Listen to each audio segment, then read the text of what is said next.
Maini harus kembali ke rumah karena tidak bisa berobat lagi di rumah sakit umum daerah. Warga Indramayu peserta BPJS penerima bantuan iuran atau PBI ini tidak bisa mendapat layanan kesehatan karena kepesertaan BPJS PBI miliknya dinyatakan nonaktif. Maini pun akhirnya hanya bisa menunggu BPJS PBI miliknya diaktifkan kembali agar bisa berobat gratis lagi. Pak sekarang mau berobat, sebulan sekali berobatnya, nggak aktif Pak. Rumah kebanjiran ini Pak. Jadi tadi kaget nggak dengan di nonaktifnya itu ya? Nggak aktif deh tadi tuh, iya pasti iya sih bulan depan. Ya mau diaktifkan Pak, iya. Hal serupa dialami Ajat. Pedagang es keliling asal Lebak, Banten ini menderita gagal ginjal kronis. Sudah 11 tahun, Ajat harus melakukan cuci darah 2 kali seminggu. Status kepesertaan BPJS PBI-nya dinyatakan nonaktif saat dirinya sedang menjalani cuci darah di rumah sakit. Ke dinas sosial, istri ditolak katanya, ini karena desilnya desil 6 gitu. Katanya, nggak tahu juga, katanya saya udah tergolong orang menengah ke atas gitu kalau udah desil 6. Gitu. Jadi katanya kalau mau aktif lagi harus keadaannya lagi dirawat katanya gitu. Bisa BPJS yang PBI itu bisa seperti biasa lagi gitu. Soalnya kalau saya harus bayar mandiri, kata saya buat sehari-hari aja kadang-kadang susah gitu. Sementara itu di Bekasi, Jawa Barat, Dinas Sosial menyebut ada 113.800 peserta BPJS Kesehatan penerima bantuan iuran yang merupakan fakir miskin dan warga tidak mampu yang dinonaktifkan pemerintah. Akibat penonaktifan ini, Dinsos pun ramai didatangi warga yang melakukan pengaktifan kepesertaan kembali. Dinsos mengungkap baru mengaktifkan kembali sebanyak 475 kepesertaan. Mayoritas warga yang sudah datang untuk melakukan pengaktifan kembali adalah mereka yang tengah dalam tahap pengobatan mendesak sehingga membutuhkan pelayanan kesehatan. Untuk bisa mengaktifkan kepesertaan kembali, warga disarankan membawa KTP, kartu keluarga, dan surat rujukan pengobatan dari rumah sakit. Dinsos menegaskan pihaknya akan terus melayani warga untuk pengaktifan kembali kepesertaan setiap harinya. Ada sebanyak 475 usulan yang sudah diaktifasi oleh Kementerian Sosial dan BPJS. Untuk di Kota Bekasi kita tentunya yang saat ini kita melakukan adalah dengan masyarakat itu membawa KTP, kartu keluarga, dan tentunya ada catatan rujukan surat dari puskesmas atau dari rumah sakit yang menyatakan bahwa yang bersangkutan atau keluarga yang bersangkutan ini membutuhkan pelayanan kesehatan yang mendesak dalam hal ini atau kronis. Menteri Sosial Saifullah Yusuf memastikan lebih dari 106.000 peserta penerima bantuan iuran Jaminan Kesehatan Nasional yang sempat dinonaktifkan kini sudah otomatis diaktifkan kembali. Reaktivasi difokuskan terhadap mereka yang mengidap penyakit kronis yang membutuhkan pengobatan. Sementara status BPJS PBI di luar penyakit kronis harus diaktifkan mandiri melalui Dinas Sosial. Untuk yang 106 ini nggak perlu reaktivasi. Yang 106.000 ini tidak perlu reaktivasi. Ini otomatis sudah direaktivasi selama 3 bulan ke depan. Nggak aktif, ya harus ada inisiatif untuk mereaktivasi. Tapi kalau yang 106.000 ini otomatis karena tadi dia memiliki penyakit katastrofik. Reaktivasi kepesertaan PBI JKN bersifat sementara selama 3 bulan ke depan sambil menunggu hasil verifikasi lapangan. Tim Liputan Kompas TV. Saudara, bagaimana update proses pengaktifan kembali BPJS penerima bantuan iuran? Apakah hanya yang perlu pengobatan mendesak saja? Lalu apa solusinya supaya hal ini bisa cepat selesai? Kita bahas bersama Kepala Dinas Sosial Kota Bekasi, Robert Siagian, dan Koordinator Advokasi BPJS Watch, Timbul Sregar. Selamat pagi Pak Robert, selamat pagi Pak Timbul.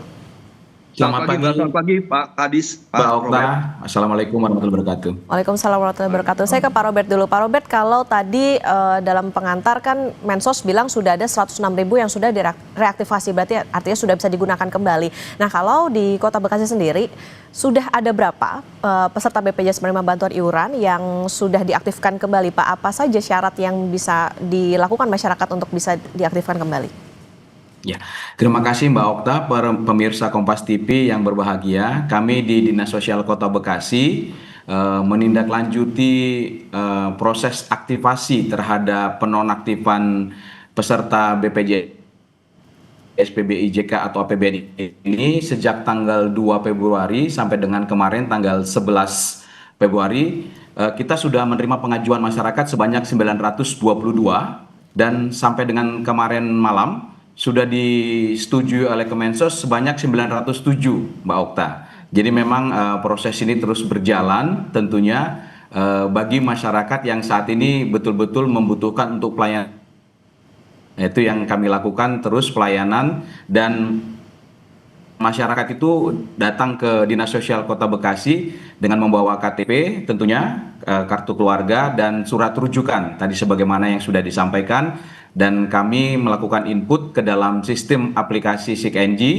Nah, akan diproses oleh Kemensos dan disetujui dalam prosesnya. Demikian Mbak Okta. Oke, Pak Robert, tadi sudah ada 907 yang sudah disetujui. Nah, ini mereka yang dalam kategori mengidap penyakit katastropik atau sudah kronis, atau ada juga Pak yang mengajukan tetapi memang tidak termasuk dalam penyakit kronis itu tadi, atau misalnya ada, kalau tadi kita juga sempat melihat ada yang mengeluhkan masuknya ternyata di desil 6, artinya masih dalam golongan menengah ke atas gitu, masih bisa BPJS Mandiri. Ini seperti apa Pak kondisinya? Ya, terima kasih Mbak Okta. Memang di Kota Bekasi saat ini yang datang banyak warga masyarakat itu adalah memang yang sedang dalam perawatan. Atau memang dia ada terkait dengan penyakit kronis tadi. Namun ada juga warga masyarakat yang tentunya juga yang mengajukan, makanya tadi dari 922 itu kan baru 907. Jadi memang ada juga yang mengajukan, memang dia ada di desil 6 sampai dengan 10. Nah, inilah yang perlu juga diketahui oleh masyarakat, bahwa memang proses penonaktifan ini adalah dalam rangka pemutahiran data. Nah, inilah memang verifikasi data yang dilakukan. Nah, untuk di Kota Bekasi tentunya kita proses yang ada di desil 6 dan desil 7 sampai dengan desil 10 ini tentunya yang akan diverifikasi lapangan, dimutakhirkan ke depan. Mudah-mudahan kalau memang kondisinya memang betul-betul memang adalah masyarakat tidak mampu yang rentan miskin dan miskin, tentunya nanti akan bisa diaktifasi kembali. Oke, saya ke Pak Timbul. Yang Kota Bekasi. Iya, oke, saya ke Pak Timbul. Pak Timbul, tadi kan dikatakan oleh Pak Robert, yang direaktivasi adalah mereka yang memang sedang dalam masa perawatan. Nah, pengaktifan ini kan juga dikatakan untuk yang perlu pengobatan mendesak. Tanggapan Anda seperti apa, Pak? Ya, jadi memang kemarin sudah keluar surat keputusan Mensos nomor 24 tahun 2026 mengaktifkan 105.028 orang penderita penyakit katastropik dan kronis. Bagi bayi 645 dan yang lainnya 480. Jadi memang sekitar 106.000 seperti yang disampaikan Pak Mensos di DPR kemarin. Nah, tentunya ini baik, otomatis tanpa lagi melakukan reaktivasi ke Dinsos. Tetapi kan yang menjadi persoalan 11 juta dikurangin 106.000 itu kan juga ada yang rawat jalan yang memang membutuhkan obat. Jadi kemarin tuh saya menangani 2 kasus yang dinonaktifkan. Satu di Manado, satu di Jakarta Utara. Nah, mereka bukan kasus rawat inap. Kalau dibilang surat rujukan, pastikan dia ada yang dari puskesmas ke rumah sakit. Tapi sekarang dia di puskesmas. Ya, jadi dia datang sakit anaknya dinonaktifkan. Nah, saya bilang ini ada surat Menkes nih. Menkes bilang rumah sakit Paskes tidak boleh ada yang menolak. Tapi dia datang ditolak. Pak, aktifkan dulu ke Dinsos Jakarta Utara. Saya bilang, dia lapor lagi. Saya bilang, ini ada surat Menkes, bacain dan sebagainya. Tetap juga ditolak, harus ke Dinsos. Saya bilang, surat Menkes mental nih di puskesmas. Nah, ini kan persoalan bahwa anaknya butuh layanan segera. Tapi ditolak oleh puskesmas. Nah, yang satu lagi di Manado, disabilitas yang butuh obat. Obatnya sudah habis, dia dia nonaktif. Nah, waktu itu langsung kemarin tuh saya langsung proaktif, langsung kontak ke BPJS Kesehatan cabang Manado, dan baik, akhirnya langsung aktif dan obat bisa diterima. Jadi nggak ada keterputusan obat. Nah, yang mau saya katakan begini, di tahun lalu itu kan memang ada di 13 juta kalau Pak Mensos bilang secara keseluruhan ya. Kalau di bulan Juli 7,3 juta dinonaktifkan. Tapi 1 tahun itu ada 13. Metode pelayanan di tahun lalu, orang sakit langsung dilayani untuk diaktifkan. Dia nggak perlu ke Dinsos. Nah, sekarang bedanya dia harus ke Dinsos. Nah, ini yang terjadi dengan di kasus teman saya di Jakarta Utara, maksudnya masyarakat Jakarta Utara, yang memang tentunya akan menjadi persoalan. Dia bilang juga begini, Pak, belum tentu juga katanya disetujui, ini kan baru pengajuan. Ya ampun, saya bilang, kenapa harus dipersulit? Kenapa tidak pakai metode tahun lalu yang memang dinonaktifkan, tapi kalau dia datang untuk meminta layanan kesehatan atau yang rutin minta tambah perpanjang obat, dilayanin saja. Nah, tinggal nanti itu memang dicatat aktif ya. Nah, kan persoalannya tadi saya sampaikan, surat Menkes, Menteri Kesehatan. Jadi kemarin itu kan muncul 2 surat. Surat dari Menkes dan surat dari Mensos. Kalau Mensos itu jelas berapa jumlah angkanya. Kalau Menkes hanya bilang rumah sakit dilarang menolak pasien dilarang. Tapi faktanya di tingkat puskesmas saja surat Menkes itu mental gitu. Pasien, masyarakat kita butuh kepastian untuk dilayani dulu. Jadi saya berharap sekarang yang datang dilayanin dulu, aktifkan. Bagi yang sehat-sehat yang nggak datang, oke deh. Dia memang misalnya harus mendapatkan reaktivasi ke Dinsos, oke, nggak ada masalah. Memang itu kan sesuai juga dengan pasal 13 dan 14 PP 101 tahun 2012 tentang partisipasi masyarakat. Dia boleh datang untuk meminta. Nah, tetapi yang urgent adalah yang sakit. Jangan sampai seperti kemarin anak yang sakit ditolak, akhirnya dia pulang. Nah, sekarang saya lagi mau bantuin lagi dengan meminta bantuan dari BPJS Kesehatan untuk diaktifkan karena anak ini butuh. Kalau yang di Manado kemarin udah selesai. Nah, jadi kembali yang penting adalah jangan sampai masyarakat terkendala mendapat layanan kesehatan hanya gara-gara nonaktif. Dan menurut saya Menkes tolong lebih operasional lah. Tidak akan bisa mengatakan paskes rumah sakit harus menerima kalaupun dia nonaktif. Mohon maaf ya, perjanjian kerjasama antara BPJS dengan Vaskes, rumah sakit atau puskesmas atau klinik, itu mensyaratkan keaktifan peserta dulu. Kalau nggak aktif, nggak akan dibayar. Karena apa? Ya nggak aktif. Pertama, rumah sakit harus kita juga perhatikan bahwa mereka juga sekarang masih punya problem. Masih banyak dispute claim, pending claim, yang memang ini pun kalau dia nggak aktif dilayanin, mungkin pending claim dan dispute claim akan semakin banyak. Kita juga harus mengerti rumah sakit, mengerti Vaskes tingkat 1, supaya ada kepastian hukum aja. Diaktifkan dulu, baru nanti dilayani. Nggak usah ke Dinsos bagi yang sakit. Tapi bagi yang masih sehat, pasal 13 dan 14, dia datang aja nggak apa-apa. Silahkan untuk mereaktivasi dengan nanti, tadi kata Pak Robert, kakaknya dan sebagainya, nanti nggak apa-apa. Cuma yang kita yang kami harapkan, selamatkan yang sakit dulu. Baik rawat jalan yang butuh obat karena rutin dia harus minum obat, kan ada rujuk balik dan sebagainya. Dia kan nggak perlu surat rujukan lagi ya. Maupun yang memang harus ke Vaskes tingkat lanjut karena ada rujukan dan sebagainya. Nah, ini maksimalkan dulu pelayanan untuk yang sedang sakit. Kira-kira gitu, Mbak. Oke, Pak Timbul, kami tangkapnya begini, berarti ada administrasi yang berbelit. Kalau kemarin dalam rapat di DPR juga yang jadi sorotan adalah soal sosialisasinya gimana nih gitu. Karena masyarakat juga kaget, terutama mereka yang tadi kalau dikatakan oleh Pak Robert soal mereka yang dalam masa perawatan tiba-tiba PBI-nya tidak aktif.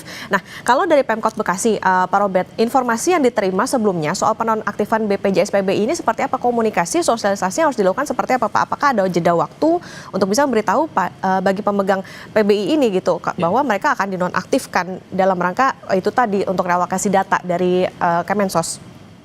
Ya, Baik Mbak Okta, untuk di Kota Bekasi memang kita menindaklanjuti dari surat dari Kementerian Sosial Republik Indonesia. Nah, kita juga melakukan sosialisasinya melalui media sosial pemerintah.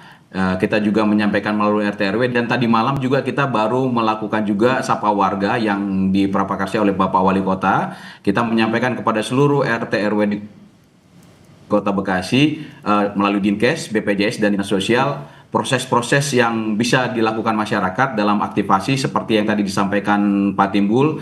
Memang di Kota Bekasi kita melihat Pak, ada dua hal, mohon izin Pak Timbul, di Kota Bekasi selain BPJS PBI JK, di Kota Bekasi juga kita punya BPJS PBI APBD Pak.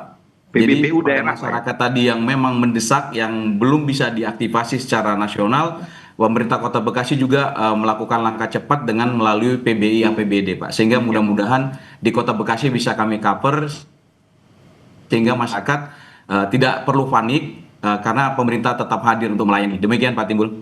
Ya, betul Pak. Oke, Pak Timbul. Ya, jadi kan begini, memang ketika rapat kemarin DPR dengan pemerintah kan sebenarnya nggak begitu clear ya. Clear jelasnya gimana. Yang diaktifkan 3 bulan itu siapa? Apakah memang yang 106.000 kata Mensos, kata Menkes 110.000, atau yang 11 juta? Kan nggak clear. Nah, kemarin baru keluar surat dari SOS bahwa yang diaktifkan otomatis itu yang 106, terdiri dari 105, 465 dan 415 dengan 480 orang dewasa. Nah, ini tentunya yang menjadi rujukan bagi para paskes yang bahwa yang diaktifkan ya ini. Kalau yang 11 juta dikurangin 106 ini nggak ada kepastian. Nah, tetapi kan fakta di lapangan adalah orang yang 11 juta dikurangin 106.000 ini ada yang ke dokter, ada yang ke puskesmas. Nah, ini yang harus diberikan kepastian. Jadi menurut saya yang lebih maju tuh Menkes hanya mengungkap yang paskes tidak boleh menolak. Paskes itu harus kita mengerti juga, jangan sekedar hanya slogan tidak boleh menolak. Aktifkan dulu baru dilayani. Nah, saya sangat senang dengan Pak Robert tadi bilang bahwa kalaupun PBI JKN itu tidak, maka dia diambil PBPU daerah. Betul. Nah, cuman masalah gini, kalau saya angkat jempol lah sama Bekasi. Cuman Pak, di daerah lain Pak, dengan transfer ke daerah berkurang 200 triliun, itu juga menjadi persoalan bagi fiskal daerah APBD membiayai PBPU daerah tadi Pak. Malah justru ada beberapa daerah yang saya amati ya, yang kemarin kasus yang di Kabupaten Pali, 40.000 masyarakat dinonaktifkan oleh Pemda karena mereka nggak punya uang lagi. Transfer dari pusat itu kan kurang 200 triliun dengan daerah-daerah lainnya. Nah, kalau Bekasi oke, tapi daerah lainnya. Makanya menurut saya sekarang yang tentunya yang kita coba fokus yang 11 juta dikurangin 106.000 ini yang memang kalau sakit langsung. Nah, kalau APBD mampu dan cukup fiskalnya, oke bisa dialihkan. PBI JKN dilarikan ke PBPU daerah yang dibayar oleh si Pemda, nggak lagi oleh si APBN. Nah, ini tentunya kolaborasi yang harus dicontoh oleh Pemda-Pemda lain, contoh Bekasi yang memang dia bisa mengalihkan ke PBPU daerah. Tetapi memang kalau fiskal daerahnya cukup. Nah, kalau ada yang tidak cukup, dia juga malah menurunkan, bukan malah menambah. Nah, PBI JKN lah yang harus mengambil alih. Saya berharap seperti tahun lalu memang ada penonaktifan sampai 13 juta. Cuma memang selama 3 bulan ini yang sakit dilayani saja dulu dengan proses pendataan. Sehingga orang sakit kita nggak tahu jadwal kalendernya. Hari ini sehat, mungkin lusa akan sakit. Nah, kalau dia nanti sakit disusahin dengan ke Dinsos lagi seperti pasien kemarin yang di Jakarta Utara, dia akan sulit gitu. Makanya aktifkan saja, tinggal kontak BPJS Kesehatan, ini dinonaktifkan kemarin per 1 Februari, sekarang sakit, aktifkan. Dengan contrek aktif, langsung dilayani.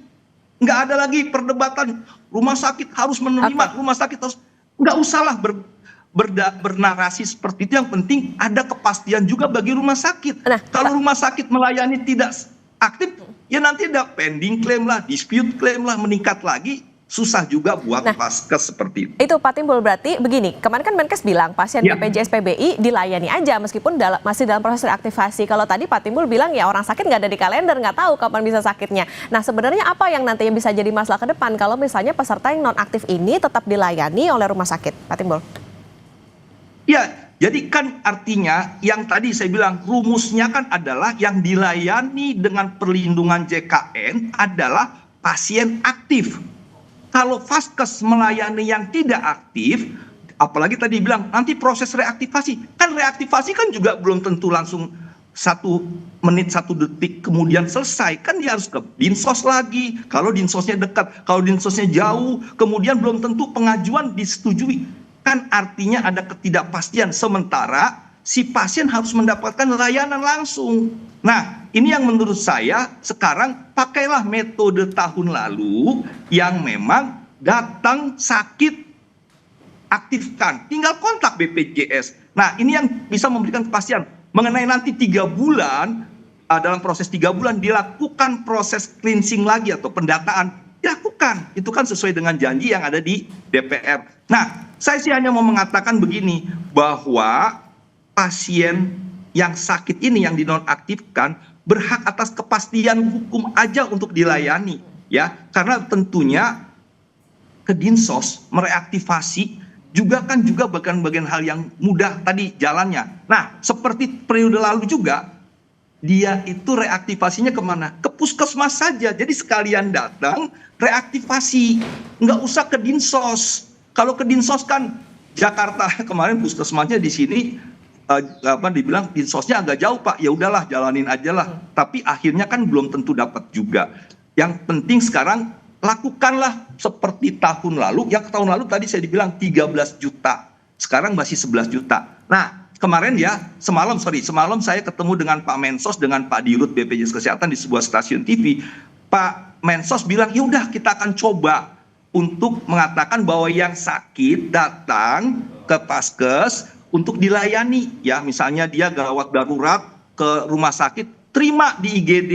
Kalaupun non-aktif, aktifkan di Vaskes itu, di rumah sakit itu. Tentunya dengan kerjasama langsung dengan connect ke BPJS Kesehatan supaya BPJS Kesehatan langsung contreng aktif. Kalau contreng aktif, seluruh di rumah sakit akan tercatat aktif. Nah, ini yang memang tentunya bisa lagi ngomong nantilah, berharap Pak Mensos dan Pak Menkes dan Pak Menkeu ngobrol lagi, pastikan yang sakit yang 11 juta dikurangin 106 ini, kalau sakit datang langsung aktif, nggak usah lagi mereaktivasi ke Dinsos, reaktivasi cukup di puskesmas seperti tahun lalu. Ini kan memberikan kepastian, kemudahan sehingga pasien bisa langsung dilayani. Kita nggak tahu kalau dia pulang mungkin akan lebih berat sakitnya, akan mengakibatkan korban jiwa dan sebagainya. Kita nggak tahu, tapi mudah-mudahan semoga langsung dilayani seperti itu. Oke, yang jadi sorotan adalah bagaimana sinkronisasi antar kementerian soal kebijakan tersebut. Tadi kalau Pak Timbul bilang reaktivasi harusnya cukup aja nih di puskesmas, nggak perlu ibaratnya dipingpong ke sana kemari gitu untuk masyarakat bisa mendapatkan layanan kesehatan. Nah, saya ke Pak Robert. Pak Robert, sebetulnya untuk tahapan proses pengaktifan kembali BPJS PBI ini seperti apa sih Pak? Terima kasih Mbak Okta. Untuk saat ini memang pemerintah, dalam hal ini kami di Kota Bekasi, proses aktivasi ini kan memang kita lakukan berdasarkan permohonan dari warga masyarakat. Kami menerima berkasnya, kami input kembali ke aplikasi SIKNG Kemensos. Jadi memang yang ini saat ini dilakukan seperti itu, nanti di approval oleh Kemensos. Ya, jadi ya mudah-mudahan tadi apabila ada kemudahan ya mudah-mudahan ini bisa membantu, tapi saat ini proses yang dilakukan adalah antara Dinas Sosial Kota Bekasi atau Dinas Sosial seluruh Indonesia berkoordinasi melalui aplikasi SIKNG yang dikelola oleh Kementerian Sosial. Nah, ini yang bisa melakukan proses aktivasi tadi Mbak Okta, demikian. Oke, prosesnya itu berapa lama Pak? Sebenarnya untuk saat ini kita kemarin dari tanggal 2 sampai tanggal 11 kita sangat dibantu oleh Pusdatin Kemensos untuk hal-hal yang kemarin sifatnya mendesak Pak Timbul. Hari itu kita lakukan juga siangnya sudah aktif. Ya, itu memang kita mendapatkan kemudahan prosesnya, tapi paling lambat memang 1 hari Mbak, jadi besoknya sudah aktif, jadi paling lambat. Tapi untuk hal-hal mendesak yang kita informasikan melalui Pusdatin, itu dalam waktu sangat singkat, itu siang itu juga sudah aktif. Tapi yang karena jumlahnya per hari itu kita cukup banyak juga, bisa 100-an itu, paling nggak seperti pelayanan kemarin sore, pagi sudah aktif. Itu yang kami alami di Bekasi Mbak. Oke, tentunya bagaimana administrasi ini bisa berjalan dengan lancar. Pak Timbul, di luar kisru BPJS PBI nonaktif, menurut Anda apa sih Pak sebetulnya yang perlu dievaluasi dari pelayanan terhadap pasien BPJS? Ya, jadi memang diawali dengan status kepesertaan. Ya, kalau dia aktif dia langsung dilayani. Nah, apakah hanya itu saja? Tidak juga. Masih ada persoalan tentang pelayanan. Yang tadi ada kasus-kasus yang pagi hari datang ke IGD ditolak atau belum gawat darurat, padahal tuh orang sudah nggak kuat gitu ya, karena harus 40 derajat demamnya dan sebagainya, trombositnya harus di bawah 100.000 dan sebagainya. Nah ini kan persoalan pelayanan. Ada juga yang dipulangkan belum layak pulang, ada juga yang disuruh beli obat sendiri padahal obat jadi bagian yang ditanggung di Inasi Bijis. Bagaimana juga dengan alat kesehatan, masih banyak yang memang perlu diperbaiki. Tetapi memang sekarang kan kita fokus di hulunya, di peserta. Kalau pesertanya nonaktif ya nggak akan mungkin dapat layanan ke depannya. Jadi saya sih hanya berharap begini Pak Robert juga, bahwa tentunya yang kita harapkan adalah pelayanan yang langsung, yang memang tanpa harus melakukan proses administrasi. Tapi yang sehat silakan dia memprosesnya dengan ke Dinsos atau kemana dan sebagainya, tapi yang sakit. Nah kemudian juga kan ini misalnya 106.000 ya yang diaktifkan, itu kan orang, padahal kan kalau satu kakak itu kalau dia aktif, masa satu orang yang lainnya nggak aktif, ini kan berarti bukan berbasis pada kakak ya. Nah saya sih berharap sebenarnya orang ini aktif, harusnya satu kakak aktif ya. Nah yang berikutnya juga kan terkait dengan persoalan kemudahan-kemudahan yang juga harus diberikan untuk memastikan orang ini dijelaskan. Jadi gini, kalau tadi tukang jualan itu dibilang 6, kalau dia masih statusnya 6 ke Dinsos, dia akan berdebat. Maksud saya dia harus dijelaskan, lebih dipastikan dilayanin dulu ya, dan tidak ditolak. Nah kemudian dalam 3 bulan yang 6 ini diklarifikasi, ya itulah tugasnya Kemensos. Jadi maksud saya gini, jangan sampai seperti kemarin ya, kasus yang anak ini, dia datang dibilang ini baru pengajuan Pak, sampai sekarang belum di ACC. Nah mungkin disebut orang ini 6, tapi kan 6 desil 6 ini kan mereka juga nggak ngerti apa kenapa desil 6, rumah saya sudah disurvei atau belum. Perdebatan lagi yang memang tadi ada 922 yang sudah mengajukan, 907 yang di ACC, berarti kan ada 15. Nah 15 ini kan mungkin dia desil 6, apakah memang sudah disurvei kembali untuk mengatakan 15 Anda nggak berhak karena kami sudah survei, tapi mereka butuh layanan kan misalnya. Nah jadi kembali persoalannya, berikan dulu pelayanan kesehatan, baru nanti didiskusikan yang desil 6 betul apakah masih desil 6, apakah memang salah pendataan sehingga dia harusnya desil 5 dan sebagainya. Ini kan yang tadi tujuan hukum harus memberikan 1 keadilan, 2 pemanfaatan, dan 3 kepastian hukum. Rakyat Indonesia punya kepastian hukum, amanat konstitusi, pasal 28H ayat 1, pasal 28H ayat 3, pasal 34 ayat 3, ayat 1, pasal 34 ayat 3, Undang-Undang Dasar 45. Nah, kedepankan kepastian hukum untuk mendapatkan manfaat, untuk memberikan keadilan. Kalau mereka disuruh jadi pasien umum, susah. Seperti itu. Oke, tentunya kita harapkan bagaimana kisru BPJS PBI ini segera selesai teratasi dengan pendataan yang harapannya bisa rapi, tepat sasaran, dan juga bisa membantu masyarakat yang membutuhkan layanan kesehatan, terutama bagi mereka yang prasejahtera. Terima kasih Kadinsos Kota Bekasi, Pak Robert Siagian, dan juga Koordinator Advokasi BPJS Watch, Pak Timbul Siregar, sudah bersama di Sapa Indonesia Pagi. Saat selalu Bapak-Bapak. Assalamualaikum.